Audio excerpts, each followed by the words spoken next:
Это актуальное интервью в студии Петр Васильев. Здравствуйте. На прошлой неделе председатель правительства России Михаил Мишустин посетил Якутский республиканский онкологический диспансер. Премьер-министр высоко оценил оснащение учреждений, работу медицинского коллектива, отметив, что уровень высокотехнологичной помощи здесь соответствует лучшим практикам страны и не уступает ведущим столичным клиникам. О том, что удалось показать премьеру и как он оценил оснащение центра, об этом сегодня поговорим с нашей гостьей, главным врачом республиканского онкодиспансера Татьяной Николаевой. Татьяна Ивановна, здравствуйте. Здравствуйте. Ну вот я уже кратко отметил о том, что Михаил Владимирович высоко оценил работу нашего центра. Что в первую очередь показали, какие отделения, на что был сделан основной акцент во время визита? Да, мы постарались показать так называемый путь пациента, начиная от диагностического этапа. Это центр лучевой диагностики, который оснащен тяжелым оборудованием, таким рентгенологическим, как магнитно-резонансный томограф. Показали возможности оборудования. Показали операционное, это ангиографическая операционная, которая проводит мини-инвазивные методы и исследования, и лечебные мероприятия, которые раньше в нашей службе были недоступны и невозможны.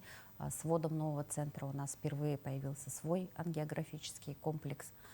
Показали работу структурных подразделений, это дневной стационар химиотерапии, операционный блок, который состоит из 6 так называемых умных интегрированных операционных, лабораторный блок, патологоанатомическое отделение.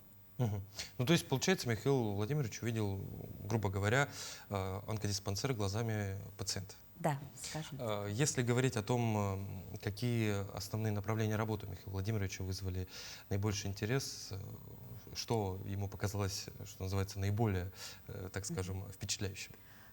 Мы продемонстрировали возможности нашей региональной информационной системы, и, на мой взгляд, это произвело такой очень живой интерес.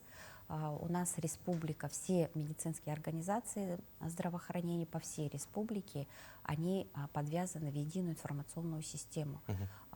Таких регионов на самом деле в России не так много, когда все медорганизации работают по единому стандарту, у всех единая медицинская карта пациента, каждому врачу доступны все данные, начиная от осмотров специалистов, лабораторных исследований, заканчивая снимками, описаниями таких исследований, как компьютерная томография, МРТ, все виды рентгенологических ультразвуковых исследований.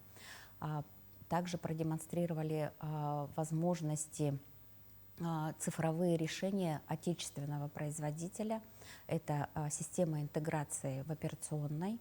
Разработчик Санкт-Петербург. Это когда в каждой операционной есть возможность панели управления управлять климатом внутриоперационной, температурой, влажностью, да, операционным столом, медицинским оборудованием, освещением. Вот есть такие видеоэндоскопические стойки, когда камера находится на кончике торакоскопа или лапароскопа и проникает внутрь человека. Возможность выводить изображение этой камеры на экран, который находится внутри операции. Я, кстати, сам был свидетелем, только я был свидетелем того, как студенты учатся по тому, как проводится вот эта вот лапароскопическая операция. У вас есть отдельный кабинет, есть целая кафедра. Это есть базовая кафедра, и как раз вот эта система позволяет нам выводить любой этап, любую операцию на экран в учебную комнату. И не только в учебную комнату. Можно подключиться практически с любой точки мира и в режиме реального времени следить за операционной, что происходит на операции. Благодаря этому мы проводили и мастер-классы, и наши хирурги выступали и участвовали во всероссийском марафоне общества колопроктологов, когда одновременно проводили оперативные вмешательства от Владивостока до Санкт-Петербурга. Очень большая гордость берет меня за отечественное, за наше республиканское здравоохранение. Михаил Альбертович Мурашко в том числе был в составе правительственной делегации, и он, и Михаил Владимирович, они сделали большой акцент на оснащении именно российским отечественным оборудованием онкодиспансера. Что они отметили? На что Ну, указали? опять-таки, в основном, конечно, это цифровые платформы. Помимо этого, у нас есть цифровые решения, такие как реанимационная анестезиологическая система. Это тоже разработка отечественного производителя, который под руководством нашего курирующего Дмитрия Блохина разрабатывали эту программу. Вся информация во время анестезии с наркозных аппаратов, со всех систем идет в единую систему по пациенту. Давление, пульс, сколько влито лекарства, какого лекарства. То есть составляется анестезиологическая карта автоматически. И система есть еще платформа цифровых изображений. Это центральный архив. Там рентгенологи по всей республике имеют возможность применять искусственный интеллект при описании рентгенологических снимков. Это, я так понимаю, делается для того, чтобы снять вот эту вот бумажную, рутинную, грубо говоря, лишнюю работу с персонала. Да. Не лишнюю, но очень рутинную. Да, это сокращает, во-первых, время на описательную часть, потому что искусственный интеллект готовит предварительное описание, предварительное заключение, автоматически выделяет патологические очаги. Это помогает особенно молодым специалистам, у которых недостаточно опыта и которые работают, допустим, не в крупных клиниках, а в центральных районных больницах, и сидит один врач-рентгенолог и минимизирует ошибки, благодаря чему, конечно же, повышается качество диагностики. Татьяна Ивановна, говоря о работе диспансера, действует он уже, если не ошибаюсь, больше 2 лет. Я уверен, что большое количество благодарных и, самое главное, здоровых пациентов прошло через стены и через руки врачей. Насколько вот открытие центра изменило качество оказания онкологической помощи населению нашей республики? Я, наверное, не ошибусь, что строительство онкологического центра было, наверное, самым долгожданным моментом не только для медицинского сообщества, но и для всего населения республики. Думаю, у каждого из нас есть друзья, родственники, знакомые, которые боролись или борются с этим заболеванием. Поэтому открытие такого высокотехнологичного центра в огромной республике, в нашей республике, нам дает, конечно же, и стимул, и повышает и качество. Есть возможность лечиться, не выезжая за пределы республики. За время ввода проведено более 9 тысяч оперативных вмешательств. Из них высокотехнологичных, таких, которых мы раньше вообще не делали, не только в наших стенах, но и в республике. Пациенты вынуждены были выезжать за пределы, в другие регионы, в федеральные клиники. Достаточно высокий процент. Если говорить о задачах, которые стоят сегодня перед службой, куда стремимся, ну, казалось бы, мы себе уже вот все, что могли в этом центре, мы воплотили. Теперь какие основные приоритеты направления работы? Я понимаю, что текущее лечение, оперативное вмешательство, оно остается. Но есть ли какие-то такие, что называется, цели, которые хочется еще перед собой сегодня поставить и достичь? Ну, мы всегда стремимся к совершенствованию нашей помощи, конечно, к качеству обслуживания, и будем внедрять новые технологии. И, конечно же, основной приоритет – это ранняя диагностика онкологических заболеваний, потому что сейчас есть все возможности для мини-инвазивной хирургии, для излечения таких пациентов. Поэтому это задача всего здравоохранения, которой сейчас занимаются все первичное звено. Вот благодаря модернизации первичного звена, когда на местах появилось оборудование, необходимое для диагностики, в поликлиниках на местах, для диагностики онкологических заболеваний на самых ранних стадиях. Я думаю, что это основная задача.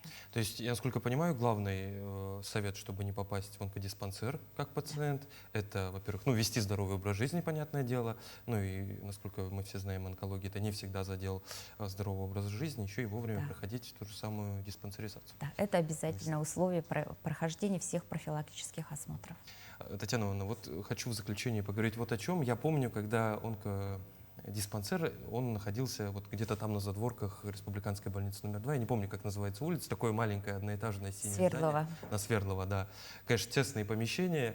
Вот сегодня, когда вы переехали в такое большое, оснащенное, просторное здание, что для коллектива значит визит Михаила Владимировича, для вас, как специалиста, который уже много лет работает в сфере онкологического медицинского сопровождения и лечения пациентов? Что вот почувствовали, когда Михаил Владимирович впервые зашел? Ну, для нас, конечно, это очень большая, высокая оценка всей работы, той масштабной работы, которая стала благодаря поддержке правительства Российской Федерации, Министерства здравоохранения, как Российской Федерации, так и правительства нашей республики, Министерства здравоохранения нашей республики. И это очень большая, скажем, ответственность, потому что мы представили здравоохранение в республике нашей, да, Якутии. И, конечно же, это очень большая мотивация для нашего коллектива. Было очень волнительно, но, тем не менее, встреча прошла хорошо. Мы получили очень хорошие отзывы, положительные слова поддержки нашей работы. Михаил Владимирович сам тоже сказал, что он наслышан и слышал от людей, которые приезжали и посещали наш онкодиспансер. В заключение, Татьяна Ивановна, Михаил Владимирович же встретился не только с медицинским персоналом, но еще и с добровольцами, теми, кто сегодня помогает пройти этот непростой путь лечения, те, кто вылечился от онкологических заболеваний. Тоже уникальная история. Да, несмотря на такой плотный график, Михаил Владимирович общался с большим удовольствием с нашими пациентами. Это пациентская организация «Антирак. Поддержка выживших», которую организовала наша учетная тоже пациентка Капиталина Капитоновна.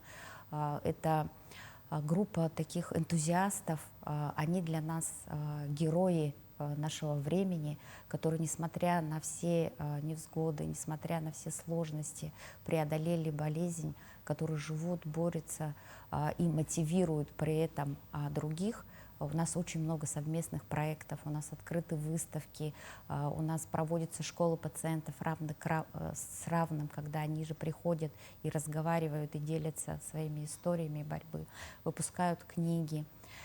И среди них была наша коллега, медик, тоже герой, героиня, прекрасная женщина, прекрасный специалист, участница специальной военной операции, которая сама спасала бойцов на поле боя. И сейчас у нее тоже борьба с онкологическим заболеванием, но она справляется очень хорошо, и я уверена, что она победит. Татьяна Ивановна, а я в свою очередь уверен, что с таким оснащением и с такими медицинскими кадрами борьба с онкологическими заболеваниями продолжит у нас в республике выходить на все более высокий уровень. Спасибо, что пришли к нам в студию, ответили на наши вопросы. Спасибо большое, Петр. Это было актуальное интервью. До встречи.